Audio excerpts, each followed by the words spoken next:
Hey Internet, it's RJ. Welcome back. Thanks for tuning into the show today. Now today is Sunday, so you know what that means. We're going around the net with all the news you can use in the week that was in credit and finance. So on the docket for today, we have a few interesting stories. A mashup between BILT Rewards, Alaska, and Hawaiian, and some up and down merger talks. Of course, we have SouthWest surveying credit card holders on potential changes, which probably means fee increases. And we have Citi back in the lab trademarking more things under the Strata brand. So what does it mean? Well, we can over speculate to close the show. So of course, if that sounds interesting to you, then go ahead, press the subscribe button, and let's get to work. Now, we will lead off with BILT Rewards. BILT Rewards in the news in the beginning of the week because at the end of their contract with Hawaiian as a transfer partner is coming to an end.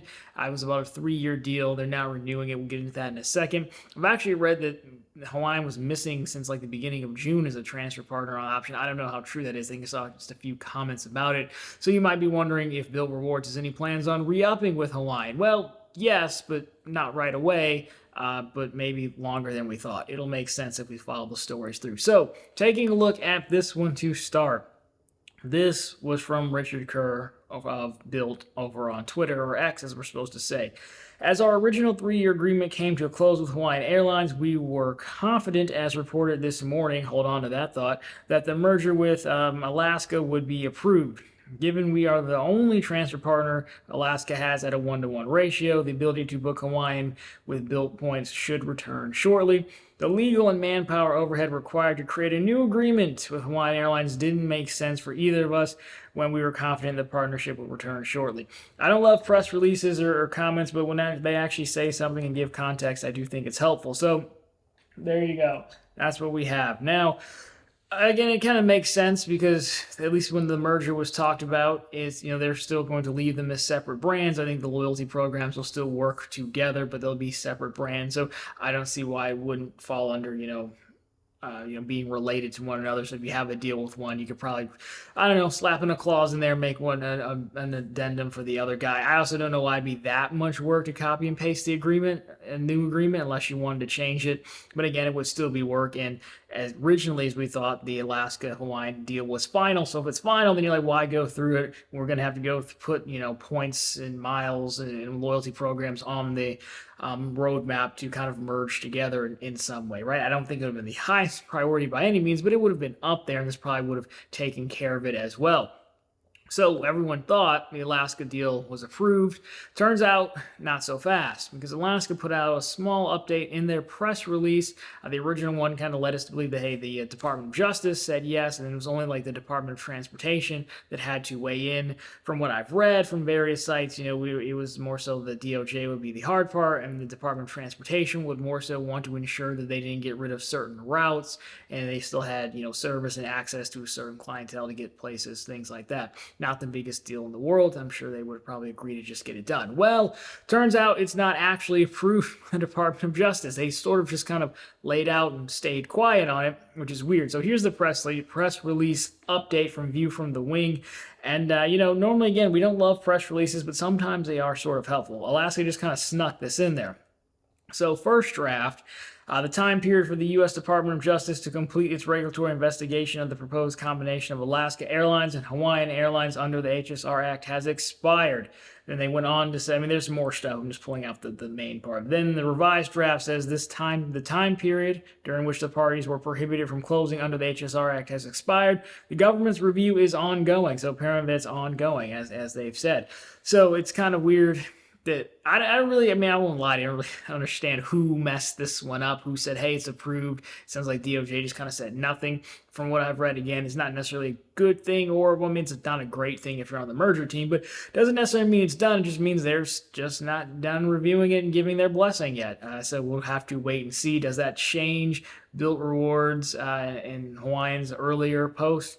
I doubt it. It's still going to take people and resources to redo these deals and everything. Plus, they've got to be, you would assume, close to coming up with an answer. It's just a really interesting few days turn of events that you don't often see. Now, as far as how you want to play it with the merger, still some time. I've read some folks, hey, is it potentially a good time to jump on these Hawaiian cards from Barclays now? Well, I don't think the cards would go anywhere, especially because they're leaving the brand separate. I guess the only thing you could potentially see maybe is their version of like between Alaska and Hawaii, like one lane rule, since the points will probably be interchangeable, I would imagine. So you could hedge and get in a Hawaiian card now if you wanted, or an Alaska card now if you wanted. That was the only thing I could think off the top of my head would why to do it now. It's also entirely possible, they bring up some new elevated offers. Those would probably come later once they sort out where their credit cards at. Do they leave them with Barclays? Do they move them all to Bank of America? Who knows, right? But this is what folks are talking about, as well as do you transfer some points now to Hawaiian while you can? I think American Express, someone had like an elevated transfer bonus as well. So things to consider as we wait for a definitive answer. But if you don't like definitive answers, well, you're in luck because we have another vague survey, this time from Chase and SouthWest. So Chase, of course, the issuer of the SouthWest partnership, they've sent out a survey to some card holders. Luckily, if you complete this survey, they're at least giving you 1,000 points. So I mean, it's not a lot, but it's something for your time, which is pretty good. So this was posted on Reddit. We found it again from View from the Wing, who's on fire these last few days, the last few stories anyways. So the takeaways from the story, the questions they were asking anyways, were, of course, raising the annual fees, eliminating the anniversary points, adding a % discount on redemptions. So generally, if you redeem points, they'll like take a percentage of those off. You'll save some points basically. And then early boarding, seat upgrade credit, seat upgrade benefit in place of the current early boarding, and then upgraded boarding credits. And I'll put the cards on screen as we talk about this. So I think what we speculate is the main reason that would trigger a refresh is, one, money, right? They want more annual fees. Why not? Number two is SouthWest had gone away from like that free seating where you just kind of like pick your seat deal to like assigned seating. And so one of the main perks of the cards, especially the expensive ones, were like early bird, early boarding, so you can get a good seat. Well, now, I mean, it's still value, because if you're like not a bag checker like me, well, you still get overhead bin space, but it's not nearly as much of a value as it was before to get on, pick whatever seat you want, and get the overhead. And that is a fair reason to take a look at refreshing. The other thing I think is this is running into the problem that all these other co-branded airline and travel cards have, is that people only use them with that airline, which obviously makes sense, right? But there's no real reason to use them anywhere else. A lot of these cards, more so on the Delta and United, the ones you like charge for bags and stuff, you just hold on to those and you don't even swipe them anywhere. Maybe you use them at Delta or United, whatever, but there's not really a reason to. I know there's some 2X categories on some of these cards, but 2X isn't a whole lot. You can get 2X from a lot of other things. So I do think that's part of it as well. These airline chains, they've also seen how much money Delta makes from their partnership with American Express, which I think is going to continue having these airlines take a look and revamp their card offerings. How do we get people to use them more? In this case, how do we, I'll say, make the fix now that we've got rid of free seating to assigned seating? We would make that a little bit of a tweak there. That's my guess. I mean, anytime you're asking people about the annual fee, though, I think they're going to say no. And at least what they have there, I would probably say no. I don't pay more of an annual fee either. People love these cards for their companion pass offers that come out, right? And aside from the companion pass deals, you don't really hear too much about them, aside from the fact that it's easy to earn SouthWest points because of the partnership with Chase, which case the points discount could be helpful if it was high enough. But again, I don't know if people want to pay a higher annual fee just for that. So again, just a survey right now. I don't have any SouthWest cards, of course, myself, no surprise, but let me know what you want to see down below, what you think of this, and what you think of the seating arrangement as well. We didn't really cover that, but from what I read, most people were actually fairly happy with it, because again, a lot of people, people are people, right? People suck. They're like blocking seats, trying to save seats, that whole thing, which you're not really supposed to do. So, I can see why just having assigned seats is probably easier. So, this whole episode is basically uncertainty, because now we move to Citi and the Strata line. So we know after, a year or so of speculation on the Strata trademark, Strata Premier and Strata Elite, we've seen the Strata Premier, of course, turned into a rebrand of the Citi Premier, same exact card, just new slightly more bland card art, the same underlying card.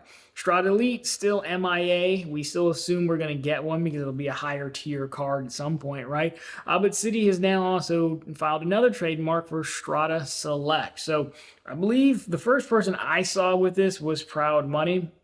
So we'll put that on screen for you so you can just take a look at the trademark. But it's underneath credit card services and that whole deal, right? So it's clearly for a credit card. Again, the trademark doesn't necessarily mean anything's going to come of it, but there you go. They're expanding the Strata line. So there's a long-standing rumor floating around that this will be a rebrand of the Rewards Plus card, which I will now put on screen for you. If you take a look at it, right now, of course, they have this 5x special offer on hotel and car rentals booked on citytravel.com, but that's not normally part of the card. Again, you can see here it ends December 31st of 2025.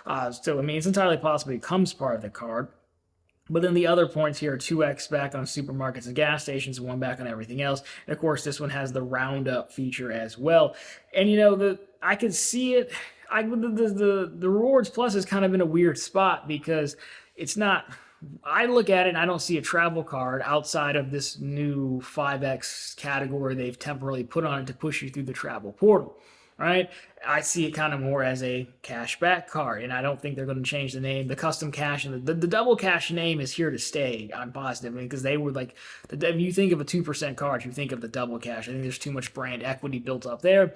The custom cash fits. It's very clear to figure out. It's in the name, cash and cash, so those go together. Strata will clearly be their travel line. This is no different than Chase having the Sapphire line for travel, the Freedom line for cash. Even though we know the points currencies are interchangeable, UR points now function the same as thank you points, but still, for the average consumer, it's easier. I think it's easier to bucket them in your mind and see which ones go together. Again, we're not geniuses because we figured out the Chase trifecta or superfecta. It's supposed to be easy to figure out. Again, American Express the same kind of way. The everyday line versus the cash line, blue cash everyday, blue cash preferred. Then the everyday, the ones we just talked about, the got refresh. So that part makes a ton of sense. Wells Fargo with the autograph line. So I can see that. The difference is the Rewards Plus is kind of in the middle, which I feel is more of a cash back card than a travel card. But again, when you see a bank leave this 5x travel thing on here, and we know that Citi has put some money, some resources into refreshing their travel portal, I could see that becoming a staying point on the card and then calling it the Strata Select. Now, you've got your probably no annual fee travel card. I don't think they add an annual fee to it. You've got something to get people in the door. It still combines well with the Strata Premier to a degree. Actually, no, really, the roundup thing kind of helps, I guess. The roundup part would as well. I don't think it fits in as great, but again, we don't know if they're going to do the Strata Elite yet because we put the Premier back on screen. I mean, the Premier still does better in gas stations and supermarkets. So, I mean, I guess the benefit would be the hotel and car rentals booked on Citi Travel, and it still works out well to join the two together. But that's, I guess, what I could see them doing. That would make it a sort of baby travel card, I guess. It could also be a brand new card entirely. That would be the thing. I'd rather see a brand new card entirely. But again, with a $95 annual fee card already there, it would have to be probably a no annual fee card, something like that. Maybe their version to combat like the autograph from Wells Fargo, right, which is still a very powerful card with no annual fee. Maybe Citi needs a version of that. I don't think the Rewards Plus turn to Strata gives you that, but a new card could, which is still tough because the Strata Premier is basically the autograph just with an annual fee and a harder to use hotel credit. So I think we've just went in a good circle there, but again, that's the part of speculation. We're really just talking about what could happen. And nothing could come of this too. There's also that. Of course, we've just spent the last 6 minutes together for nothing, but it was entertaining. I hope it meant something to you as well. Anyways, guys, that's going to be the news. So let me know down below what you hope the Strata Select turns into, what you're hoping for, what do you think they're going to do with the Rewards Plus. Love to get your thoughts, because again, we're fans of Citi. Despite Citi sometimes being Citi, we're still fans here. Anyways, that's been the news for this week. So of course, if you liked it, drop me a thumbs up down below. If you found it particularly interesting, consider subscribing to the channel. We're posting content just like this every single week. And of course, we're right back every Sunday with all the news you can use in the week that was in credit and finance. And of course, every single day over on profitablecontent.com. That is the channel's blog. Always linked down below for you and on the channel homepage. We have the latest news stories just like this. We have plenty of bank promotions from all those guys, especially Citi. I know we've got a few of those over there. And of course, we have credit card offers. So anyways, guys, that's going to do it for this one. As always, thanks so much for watching. I'll talk to you very soon in the next one.